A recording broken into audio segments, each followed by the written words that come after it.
ఇమ్మాన్యుయల్ ఏడుపు. Red seat పొందిన వారు ఇంటి నుంచి బయటికి పంపేందుకు నిర్ణయించిన సంజన సూట్ కేసుని మెయిన్ గేట్ బయట పెట్టండి.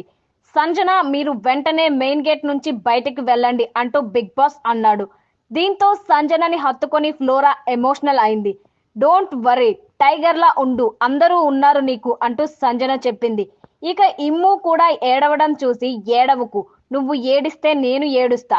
దేవుడికి చూడు, నాకు బయట ఇంకొక బిడ్డ కూడా ఉన్నాడు. నేను పోయి తనని చూడాలని ఉందేమో. నువ్వు టైగర్ రా, ఏడవకూడదు ఇమ్మాన్యుయల్. నువ్వు ఏడిస్తే నేను ఏడుస్తాన్రా. నేను ఒంటరిగా పోతున్నా. నువ్వు అందరూ ఉన్నారు కదా నీతో అందరూ ఉన్నారు కదా, నువ్వెందుకురా ఏడవటం అంటూ సంజన కూడా కళ్ళ నీళ్లు పెట్టుకుంది. థ్యాంక్ యూ మమ్మీ అంటూ సంజనని హత్తుకొని ఇమ్ము తెగ ఏడ్చాడు. నువ్వే గెలవాలి కప్పు, ఇంక నేను లేను కదా, కప్పు నీదే, నువ్వే కప్పు గెలవాలి అంటూ ఇమ్ముకి ధైర్యం చెప్పి అందరికీ బై బై చెప్పేసింది సంజన.